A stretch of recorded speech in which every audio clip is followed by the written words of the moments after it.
The Autumn Nations Series schedule will conclude on Saturday with a thrilling encounter between France and New Zealand at the Stade de France. Last week, the hosts defeated the Brave Blossoms with ease to start their year-end internationals, while the visitors defeated the formidable Ireland in Dublin. That will no doubt add to the desire of Scott Robertson's men to stop that rot whilst continuing an impressive year-end tour that's brought many positives so far. Indeed, after a rather disappointing rugby championship that saw them finish in second place with 3 wins from 6, they have enjoyed an unbeaten run since. Back-to-back victories over the Wallabies to round off the tournament have been added to by triumphs over Japan, England and Ireland.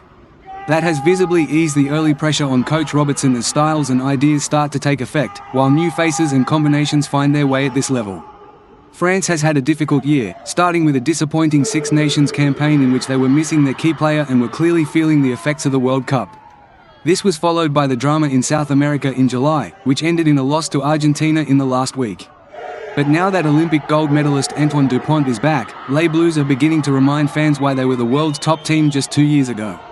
With Dupont playing a key role in the 8-try triumph that finished 52-12, Fabien Galthi's team began their Autumn Nations Series against Japan last week and at times appeared to be on a training run.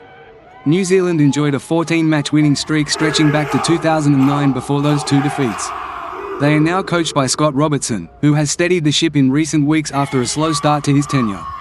3 straight wins over Japan, England, and Ireland over the past month come after an unconvincing June Tour and Rugby Championship campaign.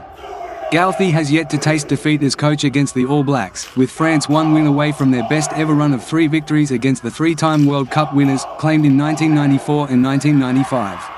In the meantime, New Zealand is beginning to regain the kind of form we have grown accustomed to seeing from them following their devastating loss in the World Cup final and the comparatively subpar performance at the Rugby Championship, which featured a surprise loss to Argentina. The All Blacks held off England at the beginning of the month with a strong effort, but their victory over Ireland last Saturday in Dublin, 23-13, was without a doubt their greatest performance of 2024. They demonstrated their ability to adjust to a different style of play. For this encounter against New Zealand, Galthy has given Romain Burrows his much-anticipated debut. The Bordeaux player will replace Leo Barr right away as one of 4 changes to the starting 15 from last week. Another new player in the back 3 is Gabin Villiers of Toulon, and veteran Gaël